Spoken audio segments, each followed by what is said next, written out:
not all we have. We'll have the pound-for-pound top fighter in the world, Roman Gonzalez, against Rishiket Rungvisai.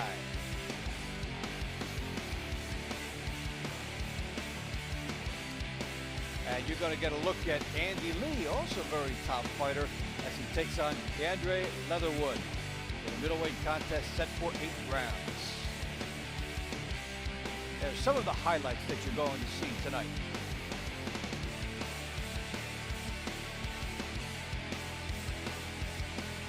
All right, about 15 or 20 seconds in there. Okay. Okay. Yeah. Just one, check Yep, one, check I do. one. How does sound? How does sound? Check one, check two. Check one, check two. How do I sound? How do I sound? All right.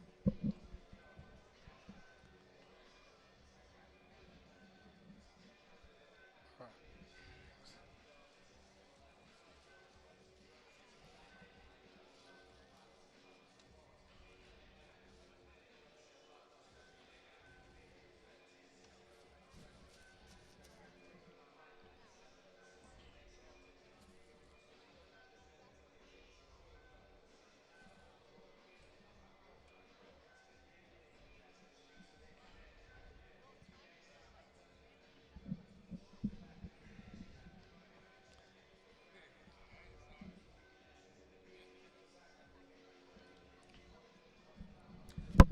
Yo, D, I was talking to the rapper.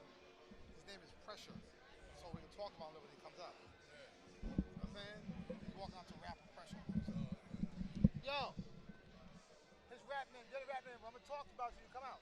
The rap name's Pressure, right? Huh? Pressure. Oh, Pressure. I thought it was Pressure. I like Pressure. I like Pressure. But, so when you come out, walking him out, I want to talk, you know what I'm saying? That's international, baby. So it's Pressure, not Pressure. So it's F-R-E-S-H-E-R. Oh, it's P-H. Yeah. Pressure. All right. Maybe you might have to change the Pressure. I like that Pressure, though. When I heard Pressure, I was like, that's kind of cool. It's different. But Fresh is good, too. So, Pressure, you from Brooklyn? All right.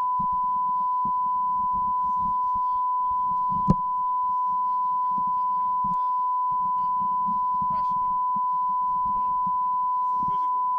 Yeah, yeah, it's not a baby. Then Fresher.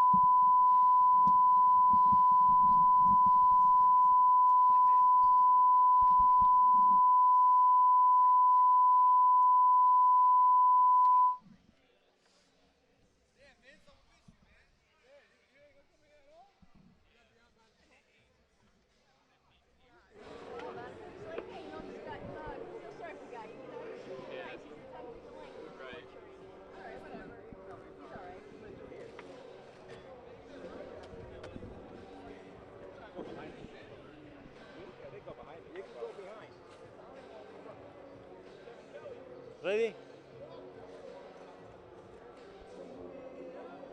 Whenever. Sí, este está con la aspiradora, el desgraciado ese.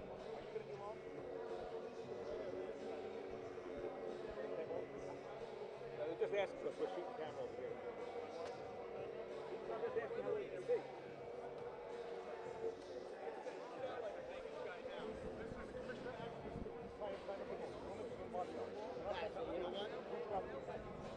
Move it all left. What about the noise is not coming into the mic?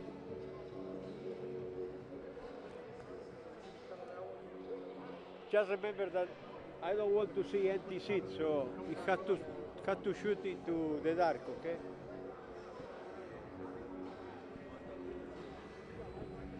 Remember, I don't want to see empty seats, so you have to shoot into the dark or up, okay?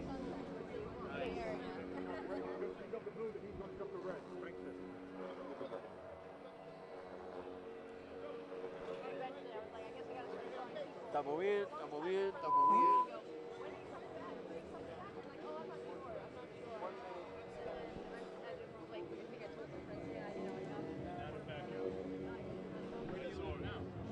Entonces vamos a hacer así. Bueno, la gran noche, por fin, Triple G contra Jacobs, dos grandes noqueadores, pero comenzamos con otras dos peleas de primerísimo nivel, Víctor. Y entonces, sí, en la primera cuadra, después del paleón que hizo contra el Chocolatito, va contra otro mexicano, garantía de que va a haber buen combate, más técnico que pegador, dos estilos, puede dar un buen combate.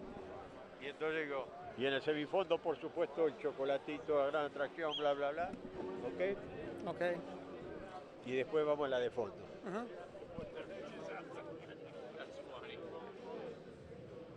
Whenever you want. Shoulder to shoulder. You got it. Okay.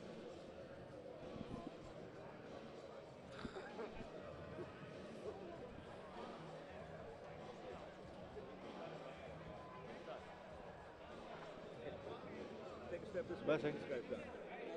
Okay. Now we can move it. Que empezó a joder de nuevo este, no se cansa de darle a la aspiradora.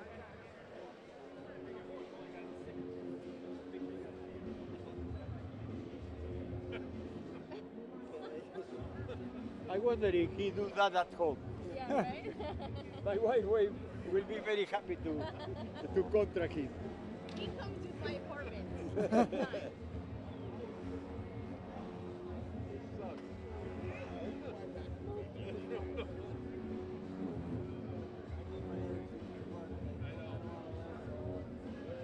Es el sistema de seguridad. Bien, bravo. Bueno, va.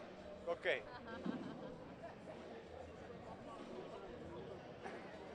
Now Are we we'll ready? come out. Okay, you let me know.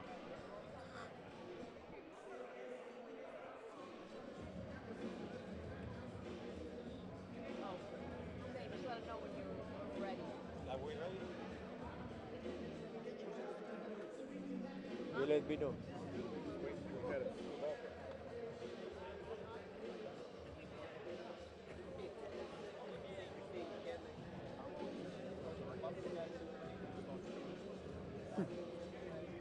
Okay. Are we okay? Habla español.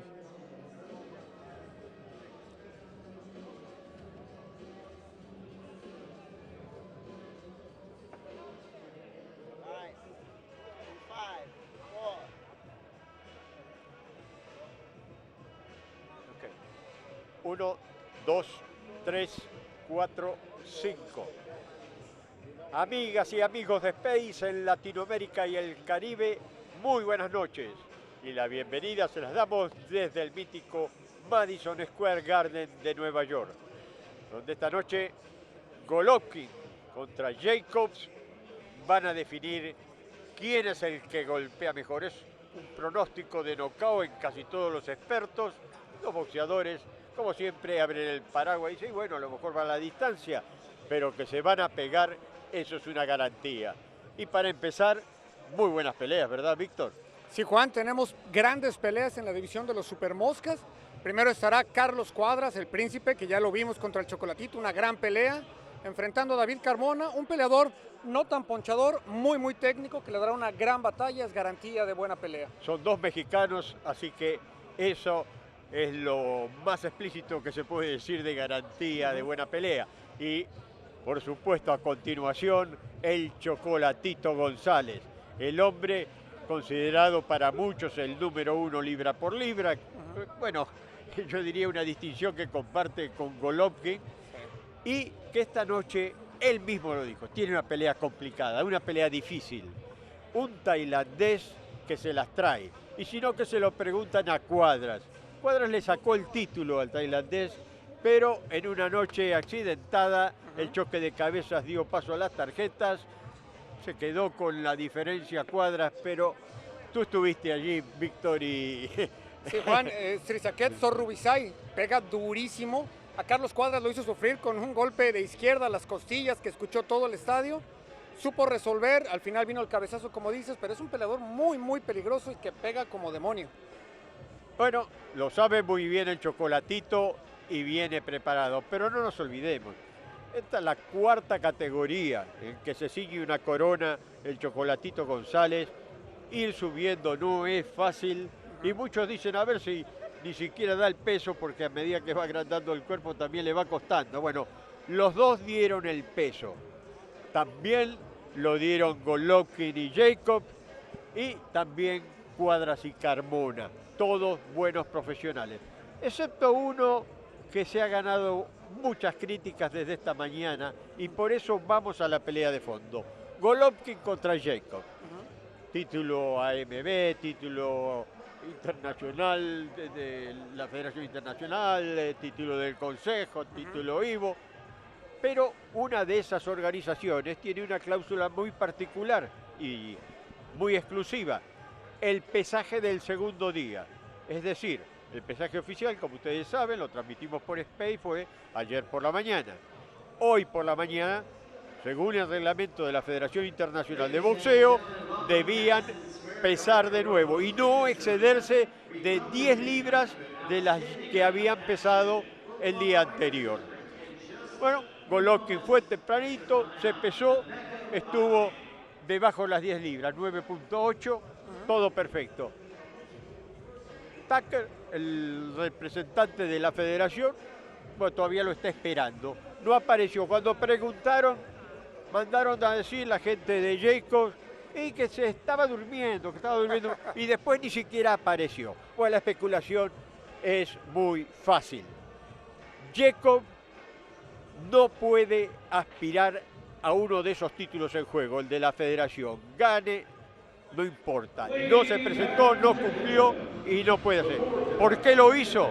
Muy simple. Quiere entrar lo más pesado posible y tratar de imponer la potencia sobre Golovkin. ¿Qué piensas?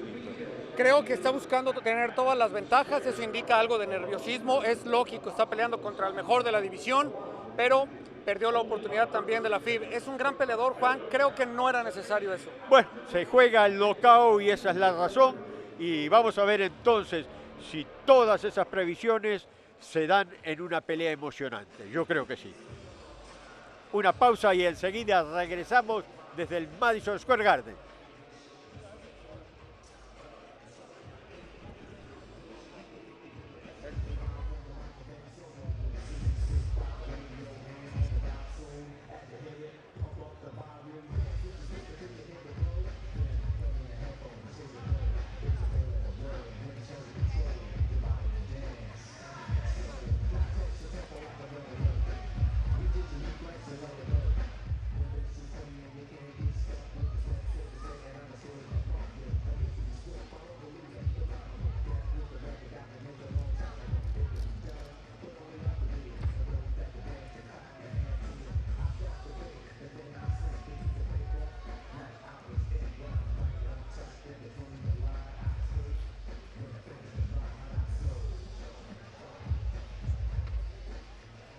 What up, Frank?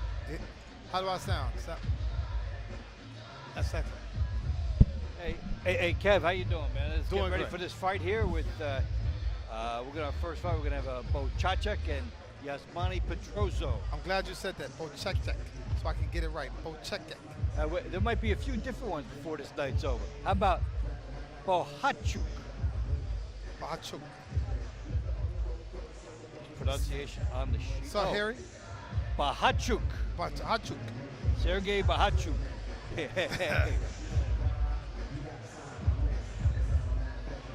That's right. Bohachuk. Very good. Very good. Hachuk. Or Hachuk. I'll get it after 2 or 3 times. The fight goes that long. Hey, how would you like to have had Pashitnoy Singbat Parchak for 10 rounds? Oh, when I had something the funniest I ever had, I had to name a guy, and we had to remember the name of HBO KO Nation. His name was Sampachoy Kading Dem Jim. I still can't get it out of my head. Wow. It took me a day to get his name. Sampachoy Kading Dem Jim. And he changed his name. I guess he would have had to. And I still got it stuck in my head.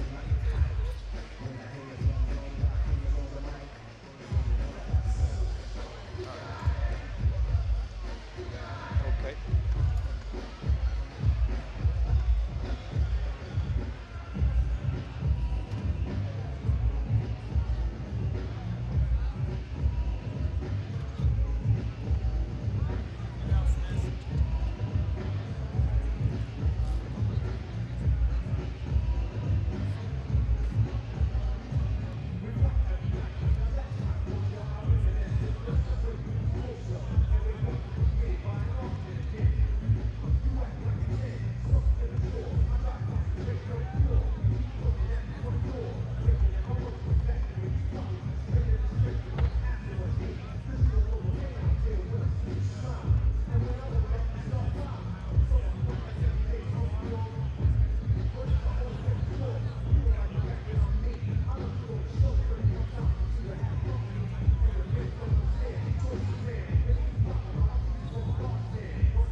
Good evening, ladies and gentlemen, and welcome to Madison Square Garden, the world's most famous arena and the mecca of boxing.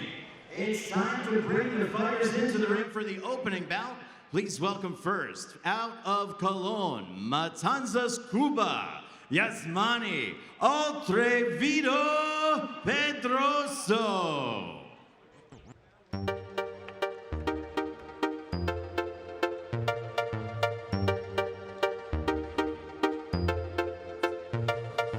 Si preguntaste, si averiguaste por mí, ahora estoy mejor que nunca. Es mejor solo que mal acompañado. Ahora como menos lucha, voy a seguir cantando.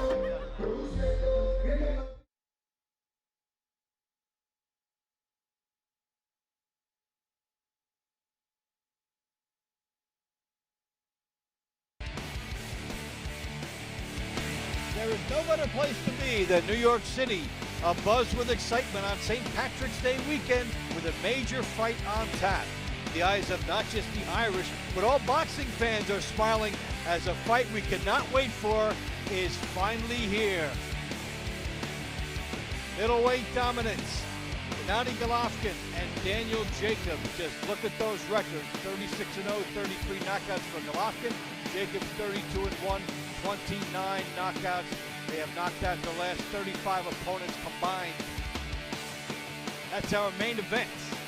We also have the best fighter in boxing today, Roman Gonzalez, against Srisaket Seranvisa. WBC Super Flyweight Championship set for 12 rounds. Gonzalez at the top of the pound-for-pound list, and this guy's a very good customer to Andy Lee, former champion. He's 34-3-1, taking on DeAndre Leatherwood. There's some of the highlights that you're going to see throughout the evening, and even more if you have the pay-per-view. Hi everybody, I'm Dave Bontempo and Kevin Kelly, welcoming you inside the world's most famous arena, Madison Square Garden in New York.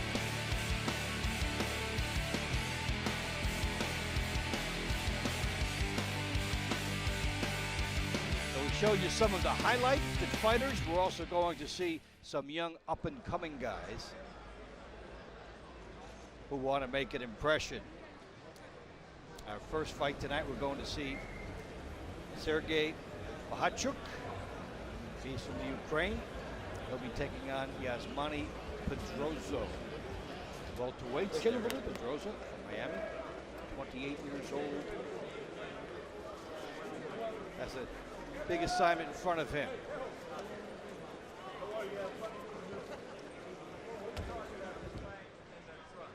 Take a look at these guys. You see Bohachuk's numbers. He's 2-0. Good prospect.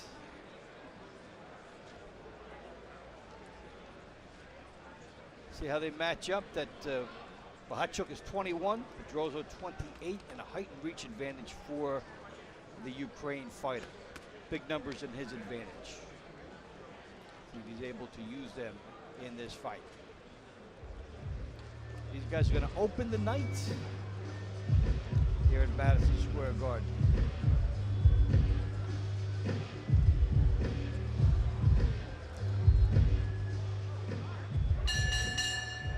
Good evening, ladies and gentlemen, and welcome to Madison Square Garden, the world's most famous arena and the mecca of boxing.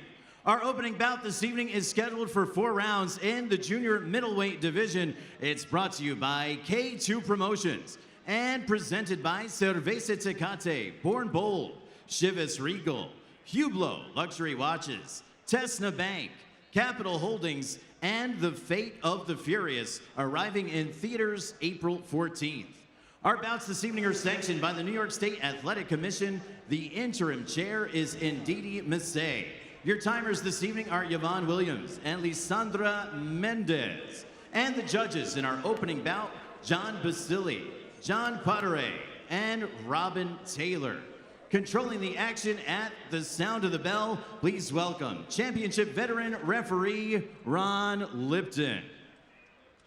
And now, ladies and gentlemen, introducing first, boxing out of the blue corner. He weighed in at 147.8 pounds. He owns a professional record of 1-1. That victory coming by way of knockout. Wearing black, trimmed with white this evening, hailing from Colón, Matanzas, Cuba. Now living, training, and fighting out of Miami, Florida. Please welcome Yasmani Atrevido Pedroso.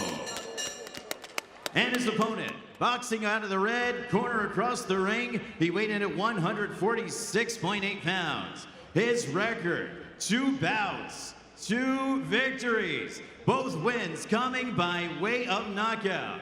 Wearing white, trimmed with blue this evening, and hailing from Vinnytsia, Ukraine. Now Big Bear, California. Please welcome Sergey El Flaco Boachuk.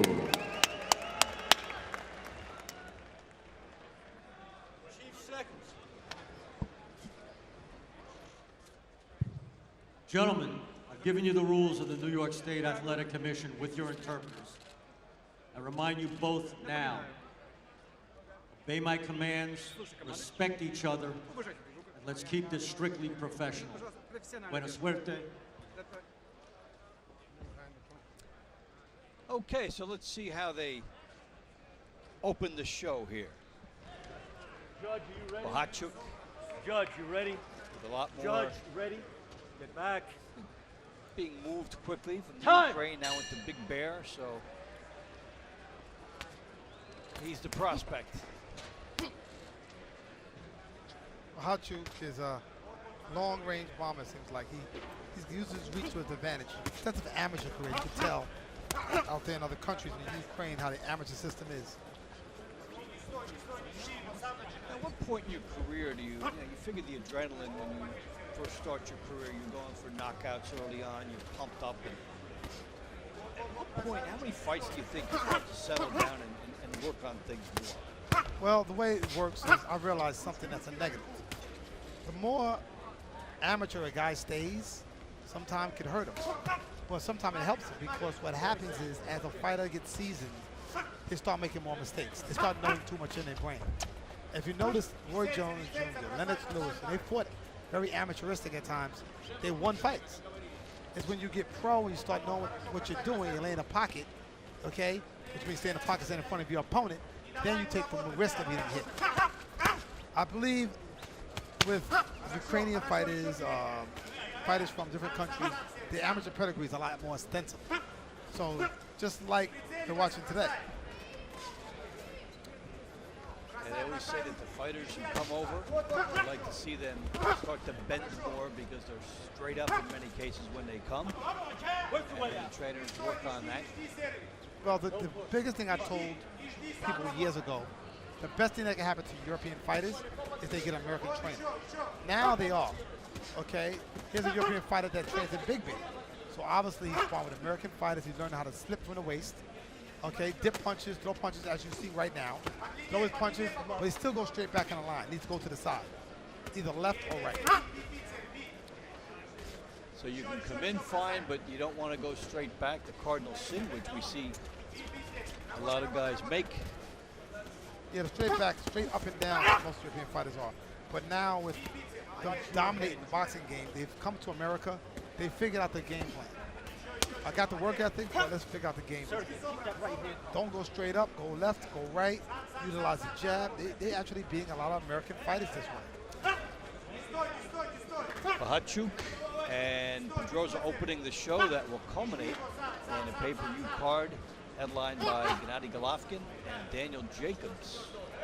And this place will be electric a few hours from now. Of course, if you're going to go see the fights, say, come right away, see the first one. See them all. Don't come in with 2 fights to go. Get here and take in the flavor. True. Very true. The ambiance.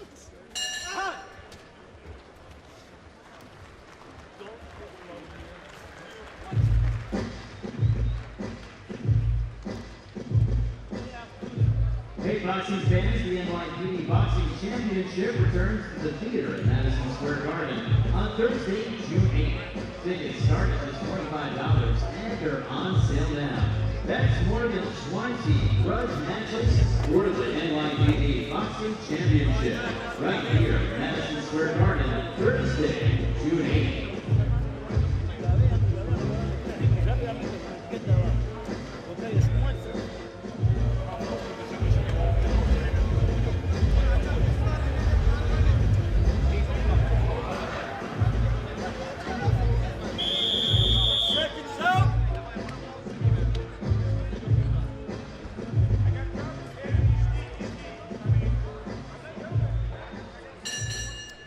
Sergey Bohachuk and Yasmani Pedroza opening the show here in New York. Welterweights. Yeah, these are not exactly big welterweights either. I'm just seeing guys look a little bit more, their presence dominant. Bohachuk is following instead of cutting the ring off right now. Pretty decent jab that he's throwing, but he needs to stick it with authority because Pedroza is going to just walk through it. Like right here. He sets up the combination, Bohachuk, and then he lets him run. Lets Pedroza get away. Pedroza was stopped in his last fight, and if you're Bohachuk, you have to know that.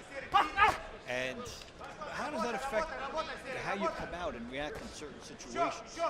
Well, the key is, question mark is Bohachuk, did he watch the videotape on how Pedroza was stopped? So is he trying to emulate? You got to remind him that he's not better than you, okay? Because the longer that Pedroza is in his fight, the more confident he becomes, and the more dangerous he becomes to Bohachuk. Good right hands by both guys. See, there it goes.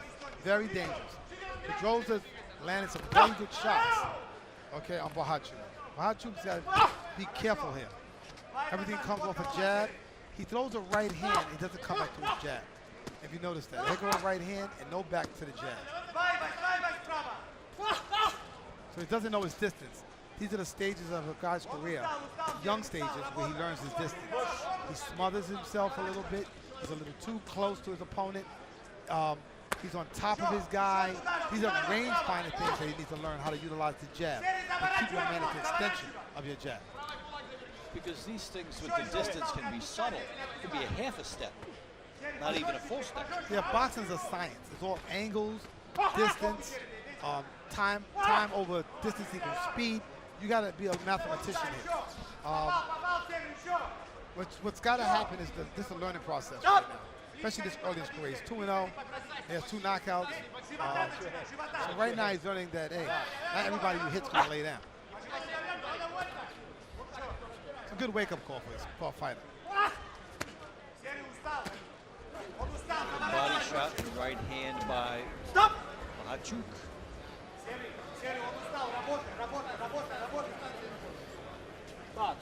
Not considered a knockdown, but the message is effectively the same thing.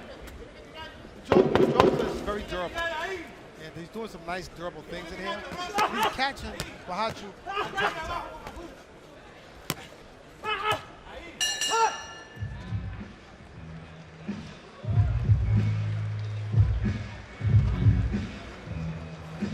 Está quedando muy parado, con la mano en alto, sin girar.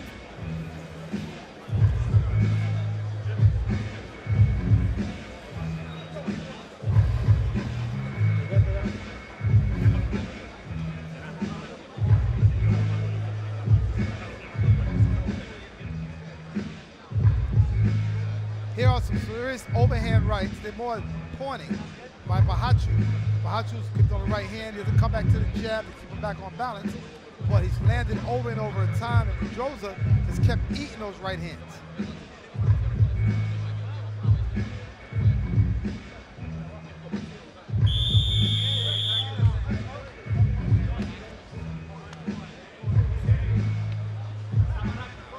Seconds out. Let's go. And the third round underway. Bohachuk and Pedroza. Box.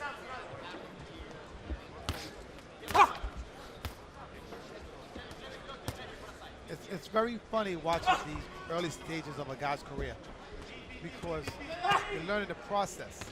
Okay, you can't fight every round the same way. Bohachuk is learning right now what boxing is really about because he's hitting him, Pedrosa, and he's not going anywhere. Pedrosa's actually firing back. So it extends him to bring more to the table. Yes, well, this is a fight that he could go home, get examined what he needs to improve on. His distance is number one. He smothers him like right there. He's too close. Okay, he's got to know how to keep his man at bay by utilizing the jab and catch his man at the end of the jab. Pedrosa is kind of awkward for him. So things like this make a better fighter. And Pedrosa's starting to weaken.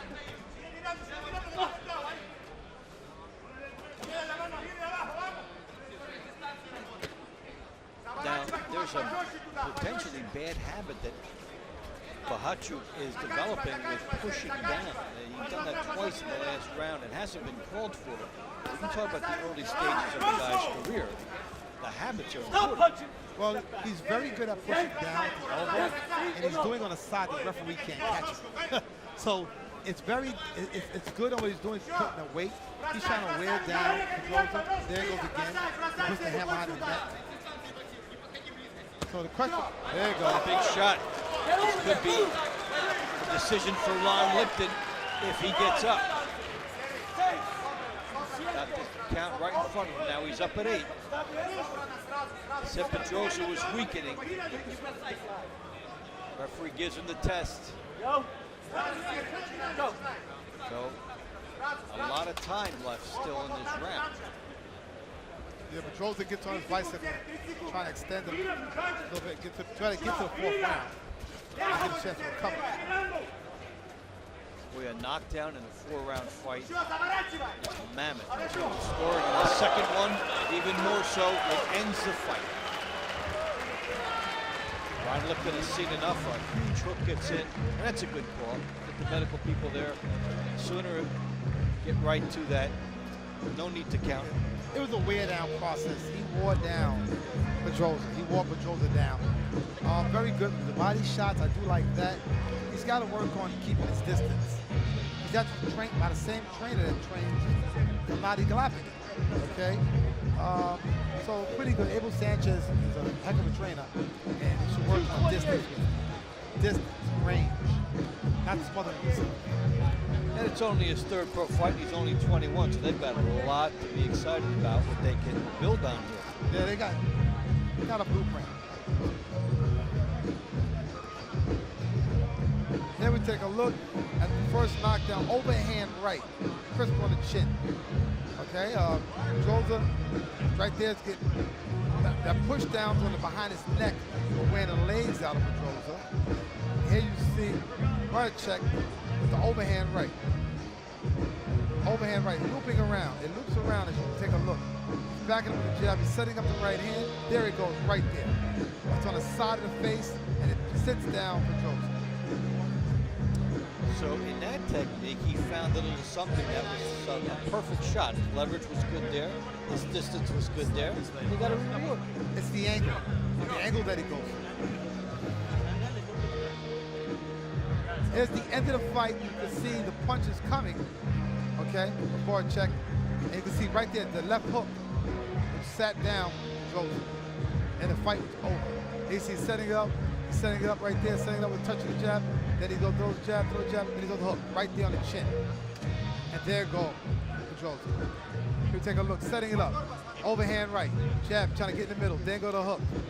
He set the hook up perfectly. Jab, right hand, and back to the hook.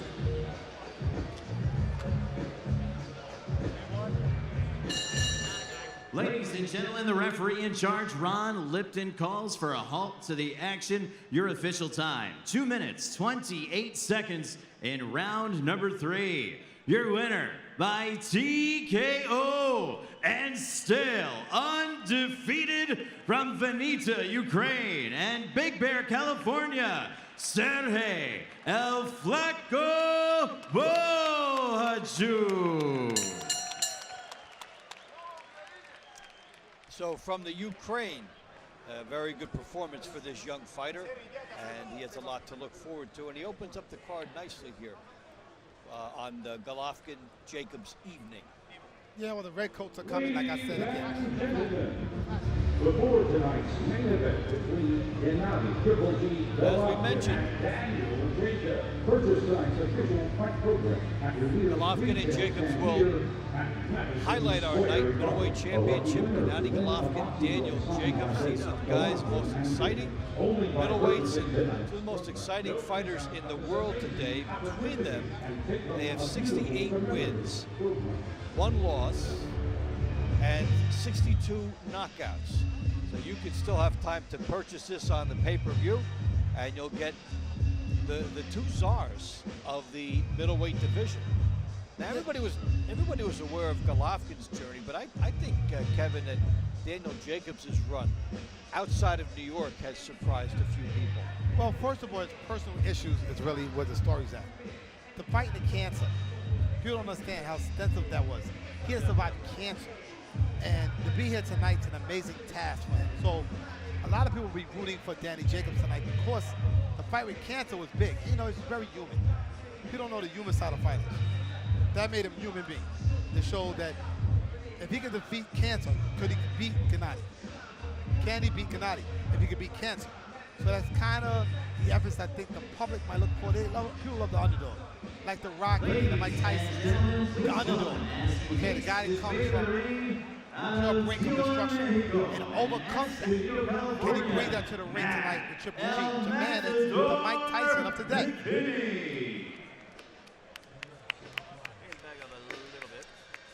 So that's some of the backdrop. We'll be talking more about Golovkin and Jacobs.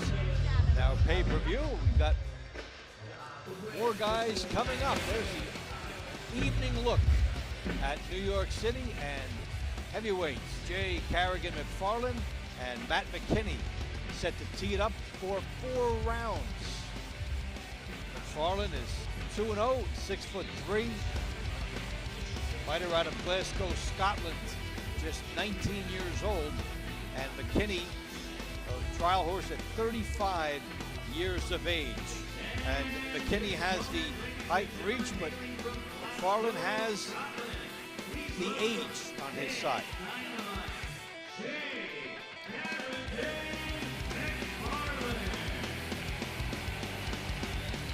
Two 2 KOs. You look at Matt McKinney. Hear the music for McFarland. And we just got past St. Patrick's Day, so it's only a day later, 18th. So 17th was St. Patrick's Day. Well, if you took a look at McKinney, you knew it wasn't his music. He's from Escondido, California. Yeah. This is the Scotland fighter who TKO'd Nico Zakov in December 2016 and has a win in early 2017, both in Scotland. So this is his first trek across the pond. Like I said,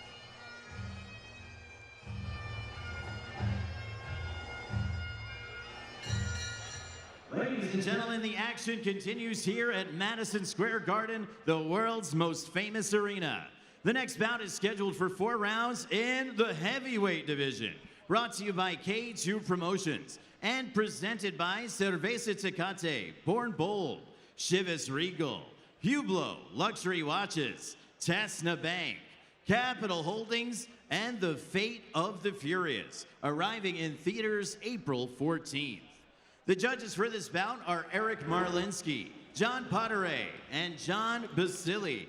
And controlling the action at the sound of the bell, the referee in charge, championship veteran Harvey Dock. Introducing first, fighting out of the blue corner, he weighed in at 243.2 pounds. He owns a professional record of 3-2-2, 1 victory by way of knockout. Wearing red and black this evening, fighting out of Tijuana, Mexico, by way of Escondido, California. Introducing Matt El Matador McKinney. And ladies and gentlemen, his opponent out of the red corner, he weighed in at 241.4 pounds. Undefeated in 2 professional bouts with both victories coming by way of knockout. Wearing black with tartan this evening, a native of Glasgow, Scotland. Please welcome Kid Dynamite, Jay Kerrigan McFarland.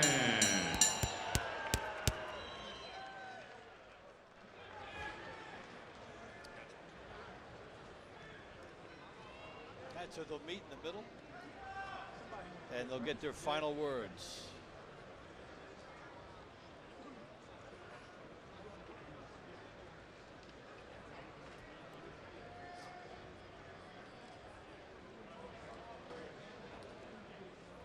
Ladies and gentlemen, we're waiting for one piece of equipment. We'll ask our DJ here at the world's most famous arena to put something on the ones and twos just for a moment.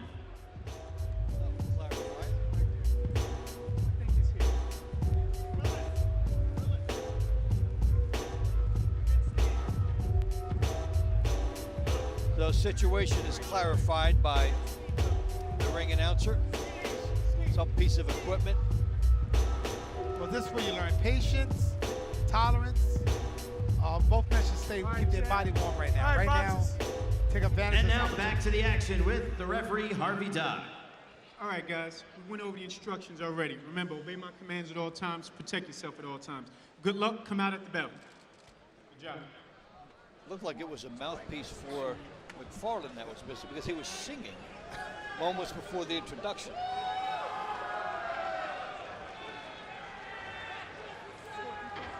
All right, so all the issues have been resolved, and here we are. Heavyweight, never know what's going to happen early in a heavyweight fight. One punch, that's all. Nobody's smart. Right. Good uppercut here by McFarland, and McKinney fires a good shot of his own. These guys are loading up to try to make an early statement. Yeah, McKinney's a little sharper moving away, but we don't know how durable he is. He's throwing haymakers. It seems to me that he's more of in a street fight than a boxing match. Well, we've seen guys start like this. Big question if it goes out of the first round is how they are after that. That's the difference. We've seen fights start with huge momentum, and then we've seen them slow in the second round in the heavyweight division. Well, Jay is pursuing. Right now he's pursuing, as they call him, Kid. He's pursuing, and he's trying to corner McKinney.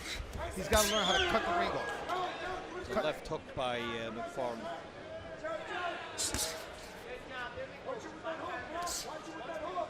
McFarland's patient. He's got 3 more rounds to go.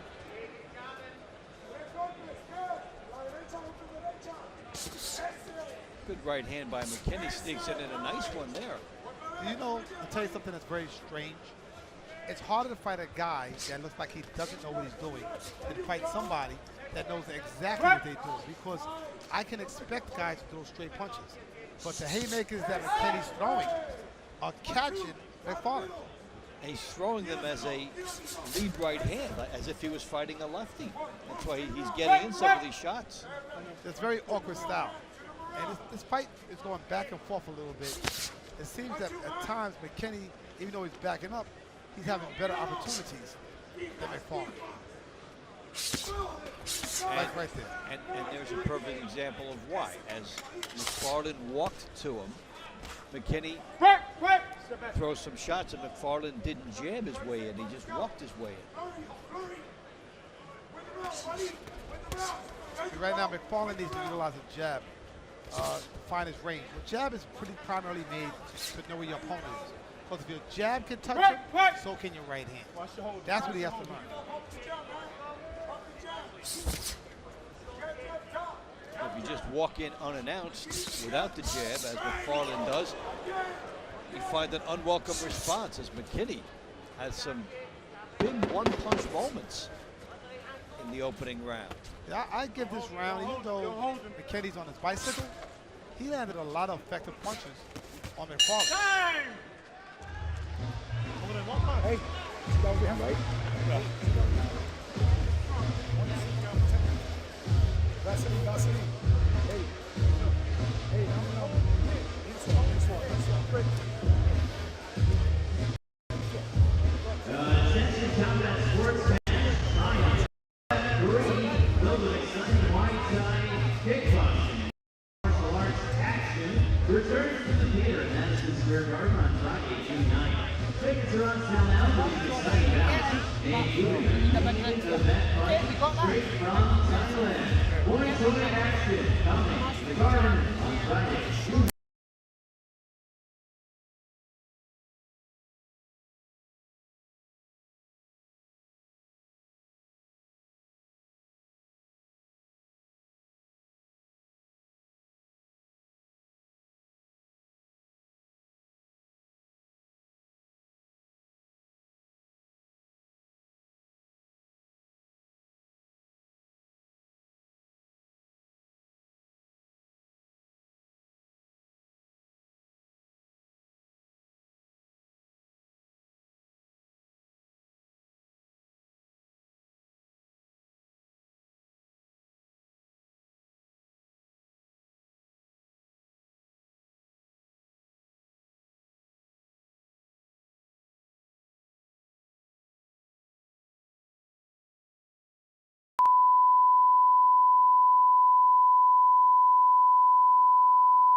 also. So the way I see it, I'm seeing that McKinney's doing some nice haymakers, and they're landing. And they have a lot of aggression on them, so I call it effective aggression. And it seems to me that McKinney, I think, is dragging his fight out a little bit. And I think the kid in the ring, as his name is walking into punches that he shouldn't get hit by. So the question on the scoring will be whether the countering of McKinney against McFarland will be effective for him. Watch the hitting behind the head. Yeah, McFarland, at times, it seems like he has a moment, but he doesn't have many. He's having a serious uppercut. This fight is, they're thinking too much. It seems like they're thinking too much on one punch to change the whole fight. So they just got to throw the combination and stick to it. Let him go, let him go, let him go. Let him go. And we talked earlier about Let him go, let him go. I said let him go. I didn't say endurance these guys will have if it doesn't end early. And this is a trademark we see in the heavyweight division at times, with the fast early pace and then no knockout, and then it slows. Yeah, there's no sharpness on either man. Are they missing? They're throwing haymakers, wide open punches. They're exerting too much energy. They got to learn how to box. Those straight jabs, straight combination, 4s and 5s at a time. You just can't hope and pray that it lands. The punch they're starting with is the punch they should be finishing with. Yeah, well, it's coming the wrong angle. They're coming at a 45-degree angle. Okay. They need to go straight line, 180 degrees, straight down the line, straight down the line, straight down. And that's what's missing. Sharpness, perfection, execution. All those things are not happening here. It's like, you can see a fight like this almost in a bar. Right. And we've got a few seconds left in round 3 of the bar fight. Right. And then it will be all out in the 4th, hopefully for one of these guys.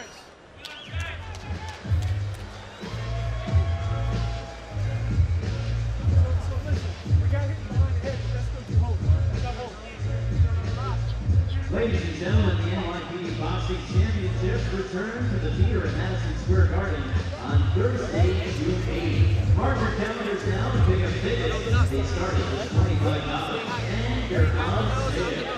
That's more than 20 grudge matches with the NYPD at the NYPD Boxing Championships. Right here at Madison Square Garden on Thursday. Donnie Golovkin and Daniel Jacobs, our pay-per-view tonight. 9 o'clock, still time to order it. Golovkin and Jacobs, two of the most exciting middleweights and power punchers in the game today. And also Roman Gonzalez, the top pound-for-pound performer in boxing today. So the best on all levels coming your way at 9 o'clock. Touch him up, touch him up, touch him up. Last round. Still have a little Good bit job, of time guys. left Let's in this one. Jay Carrigan, McFarland, and Matt McKinney. Let him go. Let him go. Heavyweights. Right. McFarland 2-0, McKinney 3-2-2, 1 knockout. The 19-year-old against the 35-year-old. Well, one thing about this fight, the major again. You would think by looking at the record that the undefeated fighter would have such an easy fight with a 3-2 fighter. But a 3-2 fighter comes to fight. McKinney comes to fight. And he's had his moments against McFarland.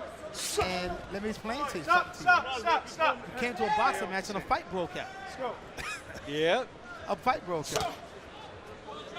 And when these guys go back and look at this, someone's going to say, this is why we tell you about the jab.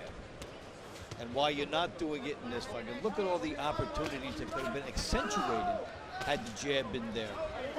They're throwing a big shot, Kevin, and they're losing the momentum. It's a lot of wrestling going on, a lot of over punching. But McKinney's having his opportunities in this fight. And it's amazing that he's having such opportunities because McFarland's running into the punches. It's an exciting fight for the spectator because neither man is holding back anything. It's sloppy, but it's effective. And now it is McFarland trying to unclog some of the sloppiness. He pushed McKinney back and then landed 2. And a good hook there. I think it was a good night, a very, very good night for McKinney because he fought an opponent tonight that was undefeated, that almost fights just like himself. So it actually didn't get him blown out the ring, but he's still there, and he could do a 4 solid rounds. This actually helped McKinney's career. Well, how did you score the 3rd round? You've given the first 2 to McKinney. Well, the 3rd round I gave it to Farland. You know, it's argumentative because, you know, I'm seeing one thing, I'm feeling a different way.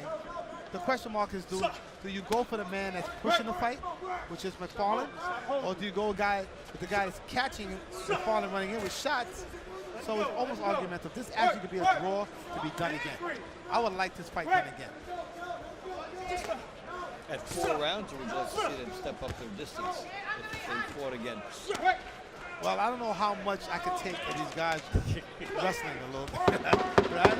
Maybe 4.5 rounds, right? Yeah, maybe a go around, one go around. All right, so this one will go to the judges. We could see a draw, or we could see a 2-point win for either guy. I have it scored as a draw right now. I think the key will be how the judges scored round 2. Because McFarland had a good 3rd and 4th rounds. Yeah. So the key is whether McFarland stole the 2nd round or one of those 2 rounds. And the question mark was is, close. yeah, the question mark is simple. When McFarland was getting hit by McKinney running in, did the judges see that? It depends on many angles. We might have seen it, but we have a monitor, but they might not have seen it at all. So the question mark lies in what does the judges like? Do they like the aggression of McKinney, the countering of McFarland? It depends on what they were looking at. And there are 3 different views, let me tell you something. And I expect 3 different scores. All right. But I haven't scored a draw unofficially, of course. 38-38. Nobody wins. Let's do it again. With McFarland having the momentum of the last couple of rounds. Yes, I would like to see a 6th round again. Yep. So we need more rounds of that. Because either they're going to fall from exhaustion, trying to hit each other, or somebody's actually going to win the fight. Well, they have a lot to work on. McFarland is 241 pounds and McKinney 243. But both men need to be in better shape. You know, you could see high 220s would be a better. You got Anthony Joshua out there, Dante Wilder out there, Vic Klitschko's still out there. If they plan on getting a ring ever with those guys one day, they got to lose some weight, be more agile, more quicker, faster, hit with a little bit more pop than they punch right now. To these guys probably wondering why this is taking a little bit of time to add up the cards. It's only a 4-rounder. Yeah, but like I said, it could be a draw. I think even the judges don't know exactly who won this fight. So this could be a draw. I wouldn't be surprised if it was.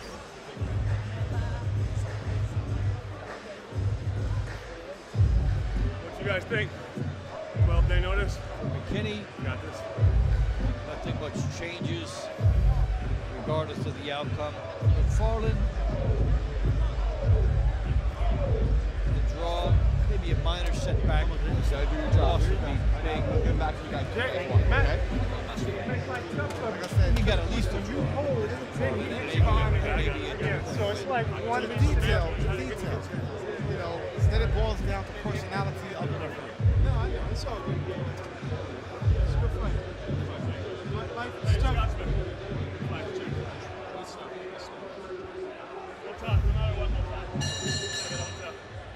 Ladies and gentlemen, after 4 hard-hitting rounds between these 2 heavyweights, we go to the judges' scorecards. Judge at ringside Eric Marlinski saw the bout 38-38 a draw. Overruled by judges at ringside John Potteret and John Basili, who both saw the bout 39-37 in favor of your winner by majority decision. Fighting out of Tijuana, Mexico, Matt El Matador McKinney.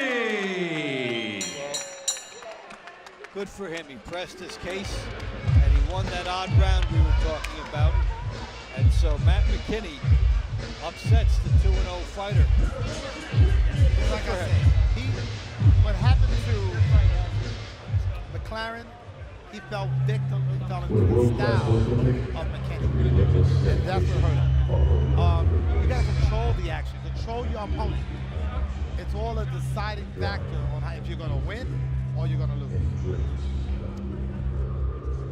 All right, so Gennady Golovkin, Daniel Jacobs coming up. The pay-per-view card starts in about an hour, and you still have time to get it. Two of the most exciting fighters in the world today, and they have been getting a lot of explosive victories in recent outings.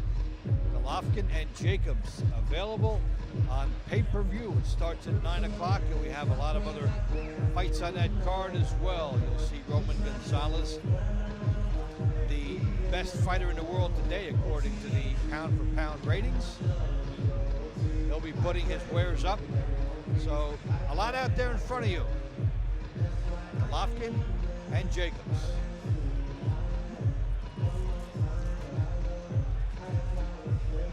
I know you know Daniel Jacobs pretty well and the New York scene. So what do you think of the attention that Jacobs has been getting with this, being that he's from here, Kevin? Well, New Yorkers are very honest. Let me tell you something. It could be good or bad, because New Yorkers will tell you, oh, you're fighting who? Oh, Triple G? He about to knock you out. And I'm sure he's heard that, being from Brooklyn, because people are very honest with you in New York. They're not scared to tell you the truth. It might be what they think. He's got to prove them wrong. So with Jacobs, it's not a thing. I'm sure he got some New Yorkers behind him, but I'm sure he got some New Yorkers that don't believe he can pull off the upset. And that's what's going to help him. You got nowhere to go. You got nowhere to lose. Think about it. A lot of people think you're going to get knocked out anyway. So you got one place to go, is up. So it's easy to be at the bottom. Okay? So if he catches Triple G with a good right hand, and he buckles Triple G, he has a shot. But if he hits Triple G with a good right hand, and Triple G smiles at him, he's in trouble. We'll have our answer after that first shot. Yes. Ladies and gentlemen, the action continues here at the world's most famous arena. Please welcome the participants in the next bout. First at the blue corner, from Tuscaloosa, Alabama, DeAndre Lightning Leatherwood.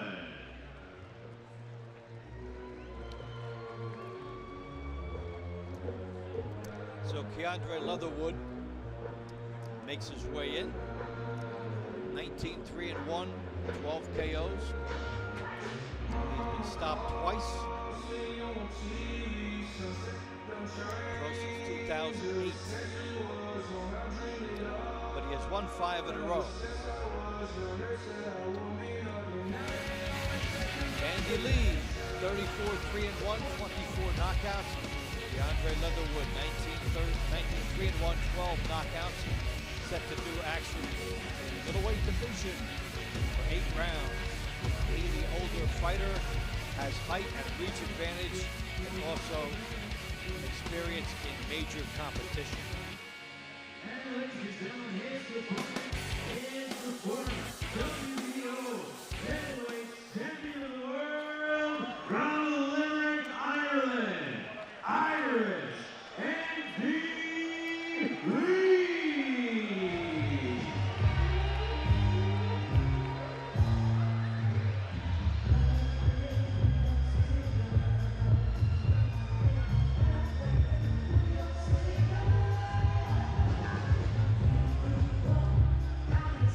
Andy Lee's last 4 fights were pressure cookers. KO over John Jackson, KO over Matt Karabov, draw with Peter Quillen, and a majority decision loss to Billy Joe Saunders, who's now one of the big names in the middleweight division, down twice in the Saunders fights.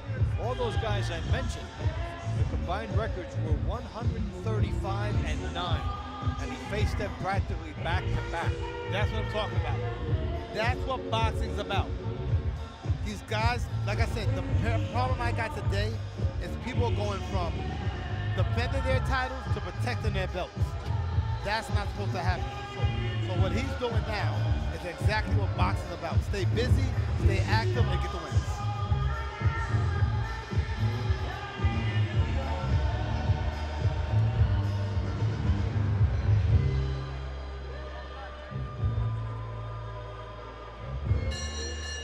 Good evening once again, ladies and gentlemen, and welcome to Madison Square Garden, the world's most famous arena and the Mecca of boxing. This bout is scheduled for 8 rounds in the middleweight division. It's brought to you by K2 Promotions and presented by Cerveza Tecate, Born Bold, Chivas Regal, Hublot Luxury Watches, Tesna Bank, Capital Holdings, and The Fate of the Furious, arriving in theaters April 14th. The judges for this bout are Eric Marlinsky, John Potteray, and Robin Taylor. And controlling the action at the sound of the bell, championship veteran referee in charge, Ron Lipton. Introducing first, fighting out of the blue corner, he weighed in at 159.4 pounds. His impressive professional record, 19-3-1. 12 victories coming by way of knockout. Wearing blue with silver, representing Tuscaloosa, Alabama. Please welcome Keandre Lightning Leatherwood. And his opponent, fighting out of the red corner across the ring, he weighed in at an even and ready 160 pounds. His veteran professional record, 34 victories against only 3 defeats and 1 draw, 24 big wins by way of knockout. Wearing black, trimmed with red, and hailing from Limerick, Ireland, the former WBO middleweight champion of the world, Irish Andy Lee.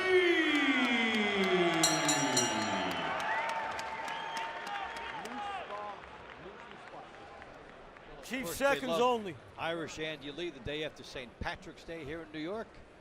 And let's get Gentlemen, the final word. I've given you both the rules of the New York State Athletic Commission.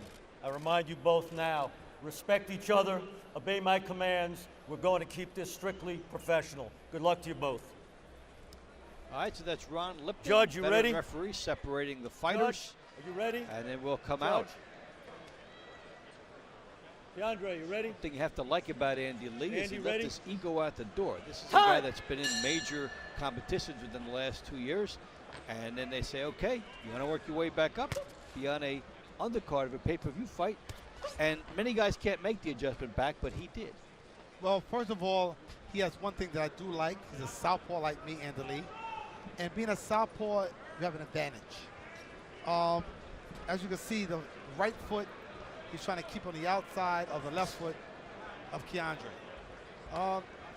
Staying busy. This is boxing. That's your job.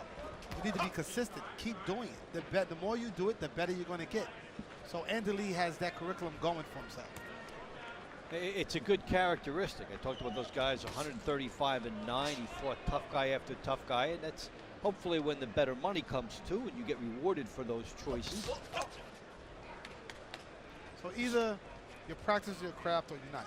The only way you can practice boxing is in the ring boxing. It ain't like, you know, you can stay in the gym all the time and spar. Nothing beats the real fight. Now, Leatherwood, conversely, was stopped twice, and he worked his way back to win 5 in a row, and he did it with guys whose record was 53 and 136. So he fought a lot of guys with losing records, but just try to put a number of wins together to take another run. Well, he has it here tonight. Lee will be a great test for him. Either he has it or he doesn't. It's how he takes the shots. It's how he counters from his shots. And does the knockouts that he's had in the past affect him? People get a little anxious in the arena because both men are moving, nobody's committing. Yeah, so for them to have earplugs would be good right now. It's a jab contest. They're just pawning their way in. Nobody's sticking the jab. Like Lee needs to pop the jab, okay? Pop it, stick, okay? Keandre needs to pop and stick. They both just, it's like you move, you throw it, I throw it. No, you throw it. No, you throw first. You throw first. Stick and move became study stick and move. Yeah, there's nobody's throwing a jab. They're pouring the jab. And that's not, and let me tell you something. If I was Keandre, when Andy Lee uses that jab, he touches his hand, he should shoot that left hand right over the top to catch Lee. Now, on the other hand, Lee needs to throw that right hand and come back to the jab. So there are flagrant mistakes that both men are making. Okay, Lee and Keandre. When we get into the second round, Kevin, I'm going to ask a couple of your theories about righties fighting lefties. We'll get a little bit of time, so you can go through that as we get to the end of round number 1. Lee and Leatherwood.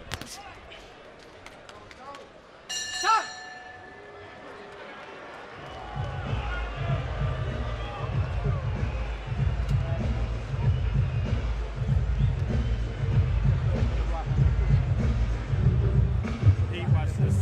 Hold that. Yeah. Hey, listen. He hadn't fought in a year, so he's a little disjointed. He's having some problems finding your range, okay? All right. Change your height, right? Don't forget. The thing that you're trying to hit is not a postage stamp on his face right now. Just try to hit something, right? Somewhere right in here. He's trying to counter you. So Close the shoulder. Okay? Just keep this. Ignore them. Make him make a mistake.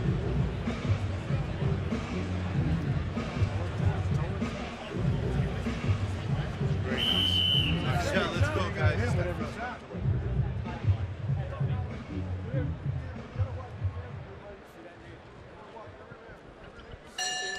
We move along. Andy Lee and Keandre Leatherwood at Madison Square Garden in New York. Dave Bontempo and a Flushing Flash, Kevin Kelly, a two-time world champion and a great southpaw. So Kevin, let's get right into this here. Andy Lee, Keandre Leatherwood.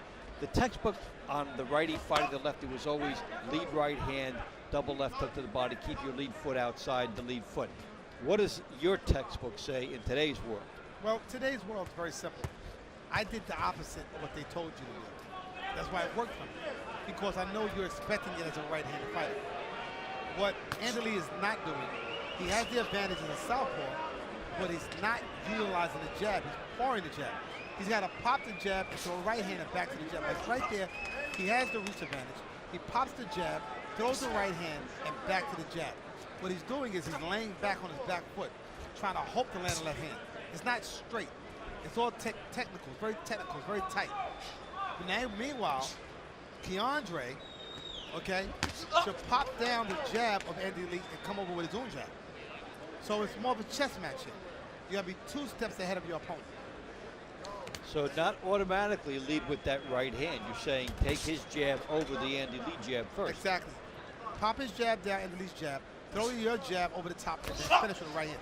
Like right there, he tried to do it, but he was loading up. So that would take away the definition of lead right hand then. Exactly. Because you got to come behind your jab just in case Andy Lee throws that left hand. Because if he throws the left hand, Keyshawn runs straight, Keandre can run straight into it. And that's the problem. You did a great demonstration for me about a year ago saying, okay, the classic right hand going into that, but the southpaw being used, it's like you did some kind of a combination of squared up and then going back to lefty and how you could walk a guy into a trap. Yes, well, what I used to do was the opposite. I know that you're trained to stay away from the right hand. I was taught by Phil Borgia to fall into the right hand, make him miss the right hand, and counter with my left hand. It works out great because what happens, the right hand is out the way. Once I make you miss, it's out the way, so I don't worry about your hook. I throw my left hand, and you got to worry about position.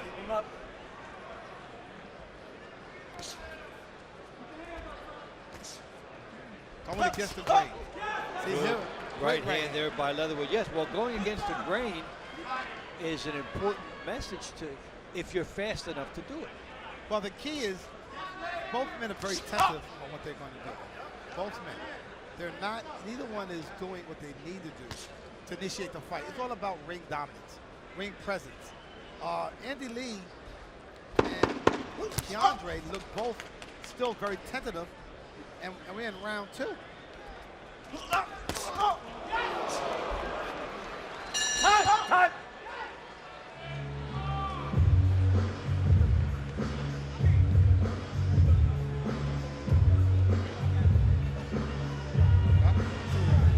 okay, there's no need to pull out like that. There isn't. No need. Keep him occupied. Keep him occupied. What's going on there? And just shoot something fast behind him. Remember I said, get out low and then out with the feet. Okay? Because he's just shooting I up told there. him you guys are stepping on each other's feet. We're going to have a controversial knockdown. Try to watch it, both of them. It would take a straight look at the straight left hand by Lee, Andy Lee. In other words, right hand.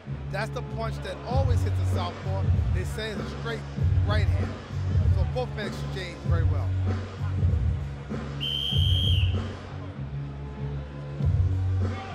Back in, please.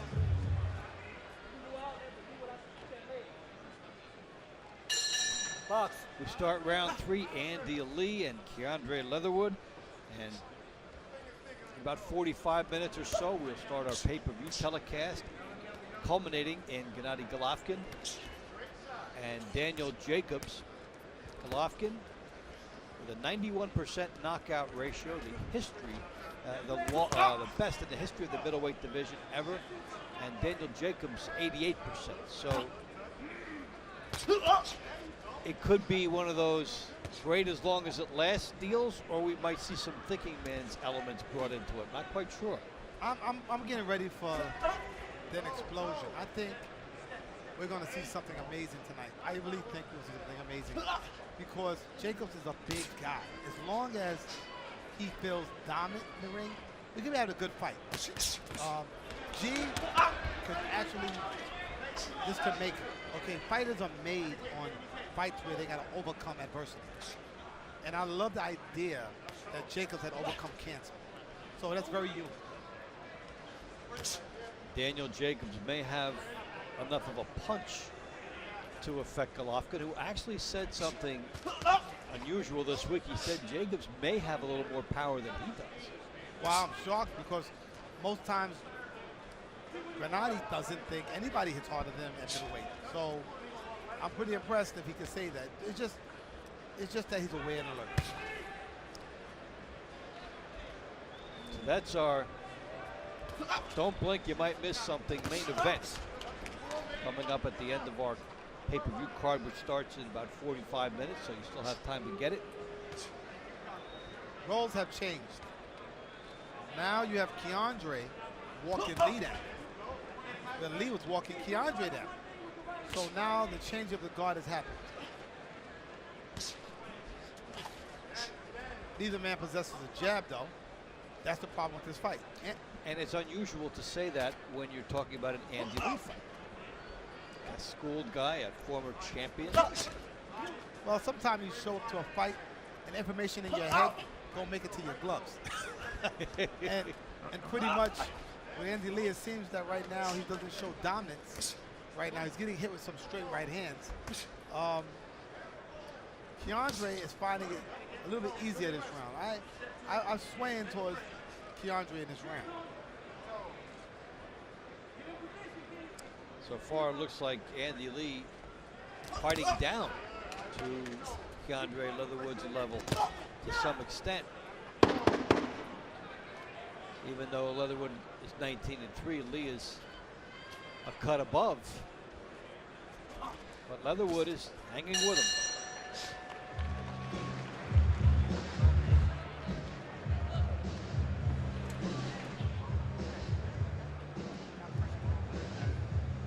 Because at best it's 2-1 to you. At worst, at best for him it's 2-1 to you. Pressure counter punch. So now start creeping to him with that rhythm, always ready to shoot that foot back. Shoot that foot back. Because pressure. Okay, says eyes. Okay, so listen to me very careful. One round at a time, like we talked about. One round at a time. Don't think into the future. One round at a time. All right? Start investing in the body when you... You take a look at all the misses. Andy Lee landed a straight left hand right on the chin of Keandre. Here's Keandre landed a straight right hand. Like I said, it's back and forth. The southpaw with the left hand, Keandre with the right hand. One round at a time. Box. All right, into the fourth round we go. Andy Lee, Keandre Leatherwood. Lee 34-3-1, 24 knockouts from Ireland. Leatherwood 19-3-1, 12 knockouts from Tuscaloosa, Alabama. Yeah, Andy Lee is not making presence of himself in the ring tonight, meaning that he's the former world champion, showing dominance with his jab, straight combinations. He's actually, like I said, he's lowered the level of talent and skill that he's at, and he actually brought Keandre into this fight.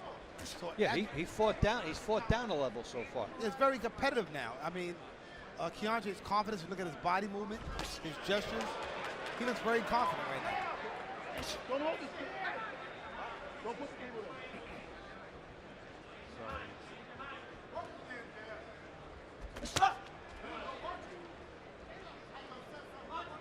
Then you speculate about, well, he dropped twice in a loss to Billy Joe Saunders. Is he a little gun shy coming off of that, trying to be a little bit more technically, having all the bases covered? It looks to me that Andy Lee is trying to set Keandre up, running in. But he's got to have something like a stiff jab to set him up. And I give Keandre credit. He's starting to get more relaxed. He's landing good body. You can hear him grunting the shots. He's throwing one out of a time, though. He's throwing in combination. 3s and 4s. You get the sense, looking at him, that he has an idea that he's in this fight and something can happen for him. This is his opportunity. When you're at the bottom, like his record, I mean, 12 KOs. It ain't nobody calling him out. So either he's a durable challenger or he's the next big thing.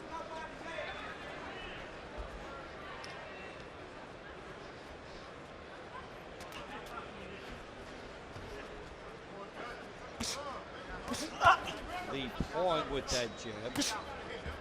And for Leatherwood, the lead right hand was there. He didn't use it.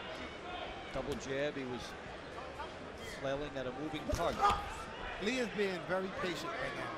Maybe hopefully the judge will watch it. Maybe he's not too patient. Because if you're not landing punches, you're not winning fights.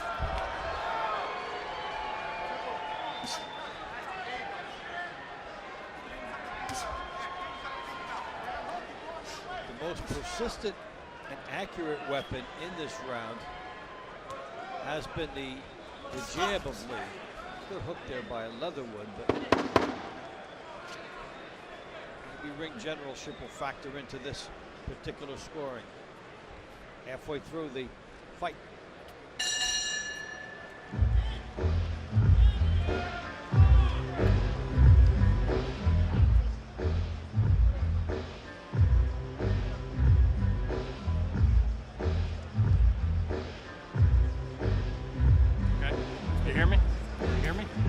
So just keep doing what you're doing, but listen to me.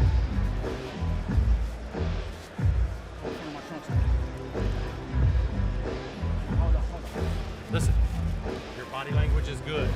Keep your body language the way it is, right? Keep your body language the way it is. You're winning this thing. Just a touch forward touch. You ain't got to hit him, it's just your rhythm. He going to react off your rhythm. You create everything. Seconds out. Go!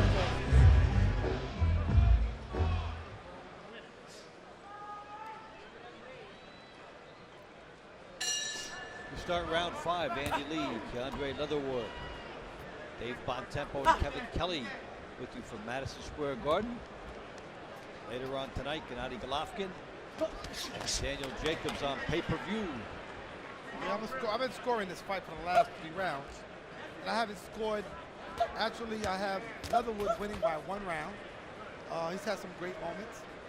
39-38, of course, unofficially. Things are changing in this fight. The momentum is changing. Leatherwood's pressing action. He's making a fight happen. Fallon Andy Lee is throwing a nice jab, but he's not throwing anything off of it. That's the major problem.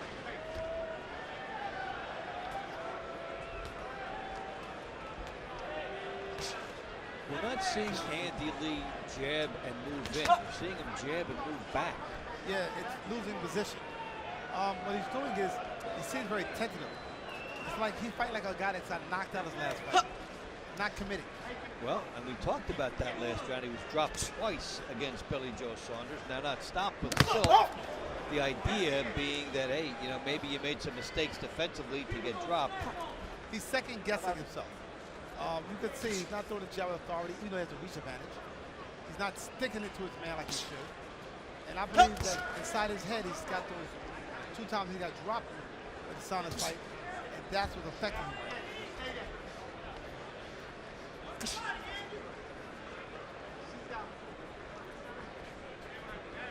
Now, what you would expect from a veteran is slowly over the course of the fight, some more confidence seeps in, and he gets a little more certain of his footing.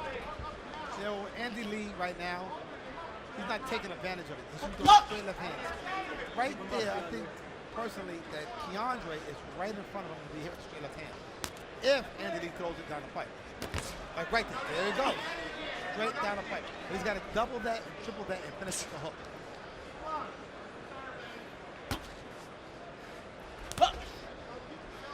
He's got to experiment. He's got to play with it. And again, Lee gets there first. As Leatherwood was starting to launch a left hook, Lee got there with his right hand. Don't push.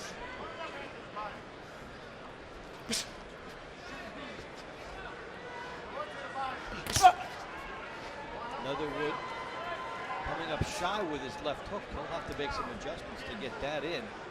His rhythm seems to be off. If you notice the bottom movement of Leatherwood, he's starting to either get tired a little bit or his timing is a little off. He's not as accurate as he was. Lee's jab keeping him at bay in that round.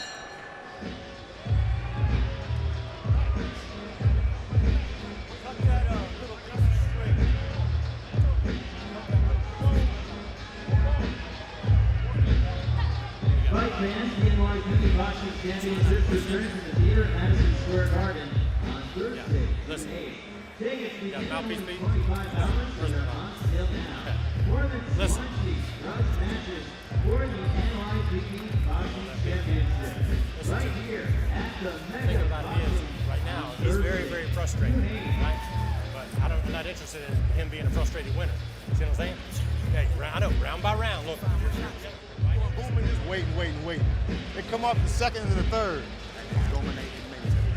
It comes off the second and the third. The first is the setup. Okay.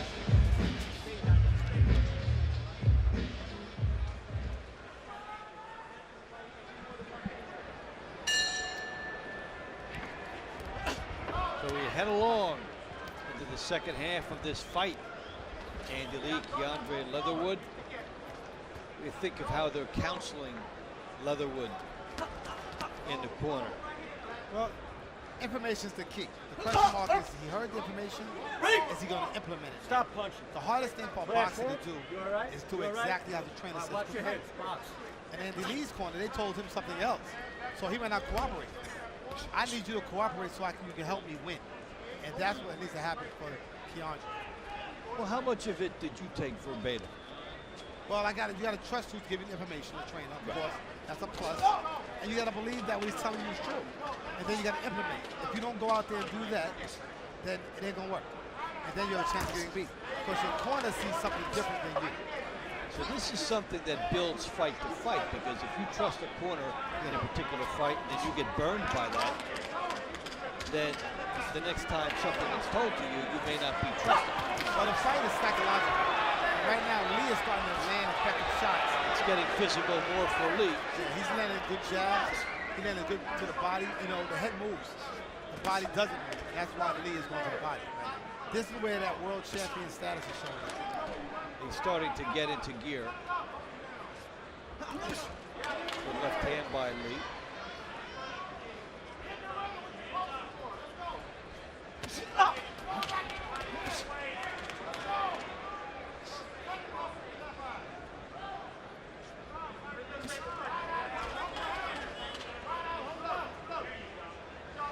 Then they're back to figuring each other out.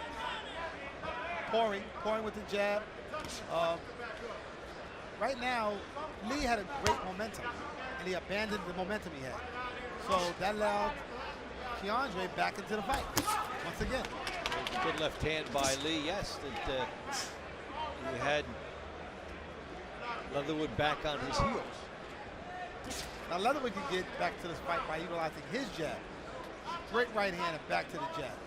Stick to the basics.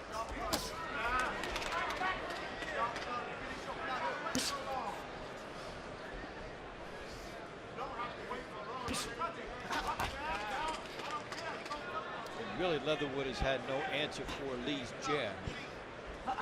Well, Lee's finally popping it, but he should double, triple the jab. You gotta blind your man with that jab. Like right there, he threw a jab, double it up, then Lee throw left hand and back to the jab. But see, because he doesn't come back to the jab, he's off balance.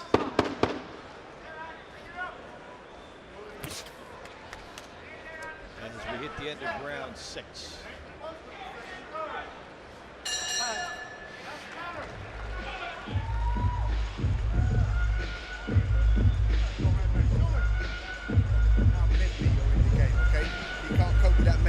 Just stay on it mentally. You don't need all that thinking time because it's there. Ain't nothing but a damn dance, man. Just dance with the man. So much. When you put out sharp, don't flop out, pull out sharp, and then step back. He doesn't like that big pressure. He needs so long to think that he's comfortable when you're just looking. You've got to creep a little bit more and be a bit sharper. Keep that dominant. Okay? The man is breaking down.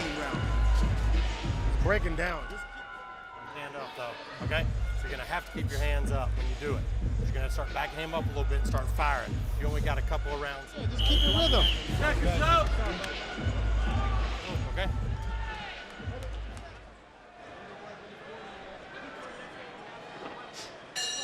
Couple rounds left, Andy Lee and Keandre Leatherwood into the 7th. Kevin, an interesting term here. Think of the jab as something that is a lead weapon. Tell viewers a little bit about what coming back to the jab means. Okay. The jab is a kill point mechanism. When I throw the jab, I'm trying to find out the range of my opponent. I'm trying to see how far he is from me. If I could touch him with my jab, I could throw my left hand. So the jab is a vital weapon, especially in a fight when you don't know your distance right now. Andy Lee needs to be losing that jab, utilizing that jab as a jab. It lets you know, it's like a roach antenna. When roaches walking around with those antennas sticking out their head, it lets them know about their surroundings. Okay? If they touching things, they know that they can bump their head into it. Same exact thing as a jab. Andy Lee right now is keeping it low like he is. Okay? He needs to utilize the jab. It's something that he could practice on by utilizing the jab. And then go straight left hand and back to the jab. I think Keandre is right there for it, but Andy Lee, because he's a little apprehensive, I think he's not ready. Now you say straight left hand and then back to the jab. Which of those punches is finishing the combination? The left? Jab. Okay, so the jab is finishing The behind jab, the left. we call it cleanup. For example, no matter what you throw, doesn't matter what kind of combination you throw, you got to come back to the jab at the end. The jab puts you back on balance. Okay, the jab also a mechanism know your reach, know where you're at, know where your opponent is at all times. So the jab's a vital weapon. I don't even think they teach that anymore. Okay, I don't know. It's interesting to hear it being said because it is a good technique. Well, it's a basic. This is a boxing basic. I don't care what combination you throw. If you watch Andy Lee's body, when he throws that left hand, he's off balance. So watch when he throws the left hand, he's going to be off balance, and then he's going to see, there you go. Then he's off balance. It's a starting point. I want to go to point 0. So what I do is I jab, left hand, jab, and I do it simultaneously. I do it almost together so that it throws me back on balance. I'm ready for the next combination. See, good jab. Where was the left hand? And if he doesn't throw the left hand, how does he come back to the jab? Yep, exactly.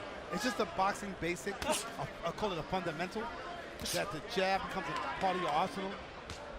It seems like somebody's bleeding because I see blood. It looks like Andy Lee's body.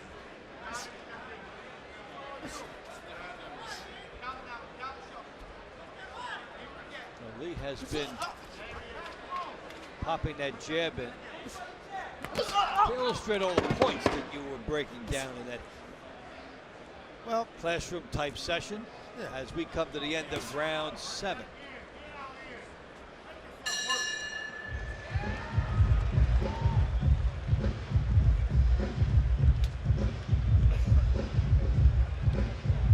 Last round, touch gloves.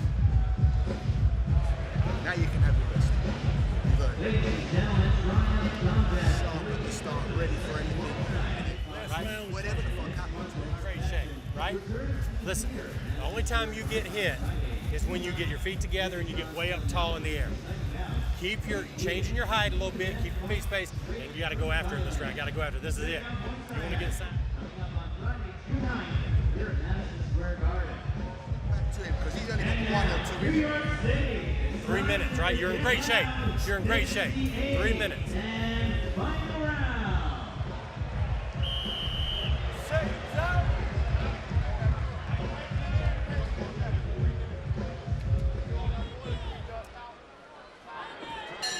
So Andy Lee and Keandre Leatherwood start their final round. Compared to his high pressure fights, this has looked like a gym session for Andy Lee, guy who was the WBO 160-pound champion in 2014 and 2015. He's starting to take the initiative. There's a thing that fighters don't talk about. It's called effective aggression. Now Andy Lee is doing effective aggression. What I mean is very simple. It looks body language-wise, it's not spoken about, that he's in control. That he's got Keandre on the balls of his feet, okay, on the back of his feet, and he's got Keandre backing up, not knowing what's coming at him. So it seems to me that Andy Lee is starting to take possession of this fight. Look at his face. Look at the intensity on his face. Shows the right hook and it gets in.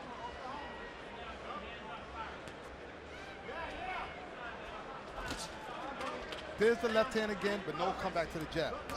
Because when you lose range, if you throw a left hand and you don't come back to the jab, you lose the range.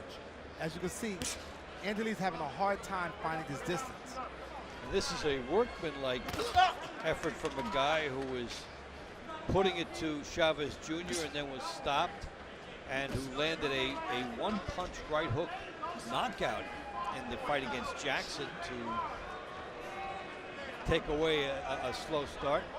A guy that landed 18 punches in a row to beat Matt Karabov and be the first native of Ireland to win a title on American soil since 1934.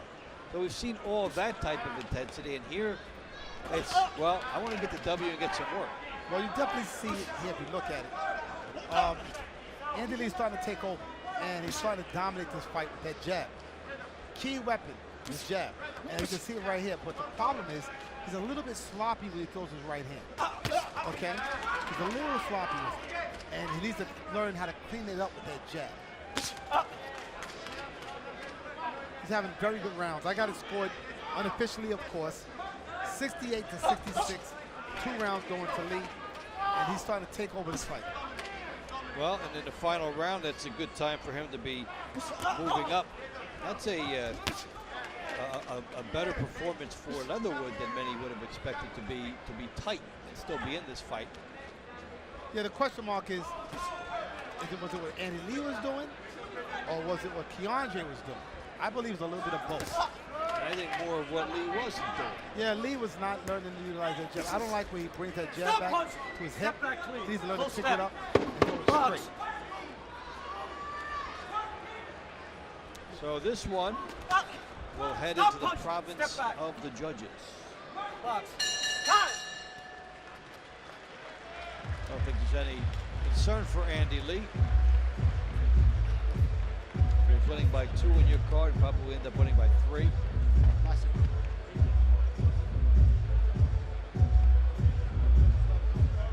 I got it scored unofficially, of course, 78-75 going to Andy Lee. That looks about right. And he started picking up at the end of the fight. It started off very competitive. And it seemed like Keandre was having his opportunities, but he didn't take advantage of them. So Andy Lee finally got the confidence up enough to go take the initiative. Like I said, it's called ring generalship. That's something that's unspoken of in boxing, which lets you know a guy wins. Almost like what Willie Pett did many, many years ago. Actually won a boxing round without throwing a punch. That's unreal. It's called ring generalship. Who's in control of the action? Who's in control of the action? Little boxing history for you. In a sport in which the idea is to hit and not get hit, he actually, yeah, he succeeded just by not getting hit.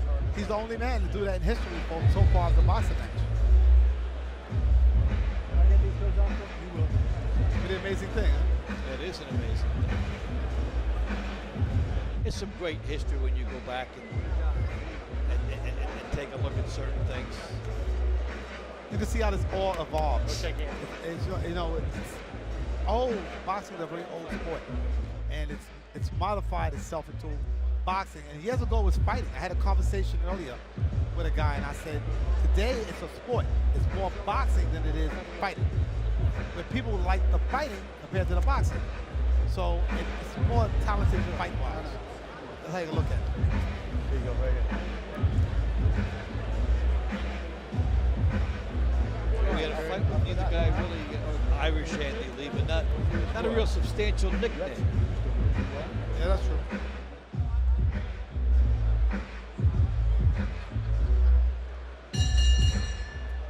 Want to bring him out, Ron? Let's go, gentlemen. Andy.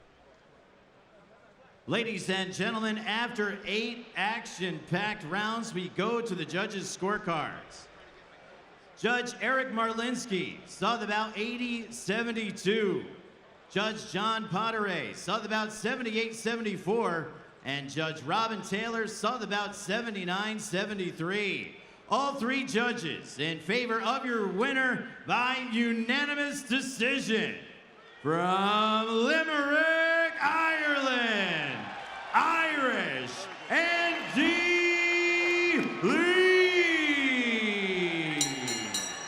So a workmanlike effort by Andy Lee moves him to 35-3-1 with 24 knockouts.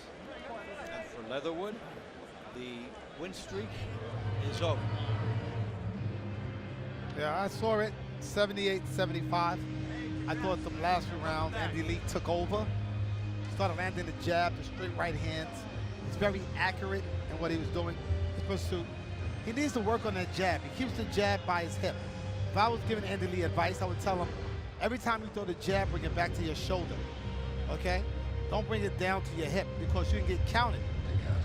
All right, so the middleweight championship is coming in a few minutes. You have a few minutes left to get it. Gennady Golovkin and Daniel Jacobs tonight on pay-per-view just a few moments from now. You still have time to get in. Golovkin and Jacobs.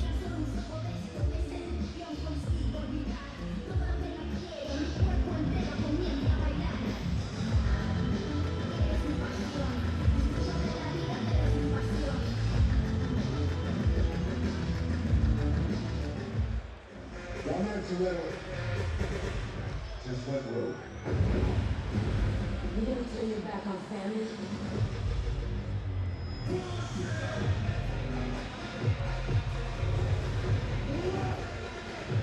I'm taking you down, so right on one way like that.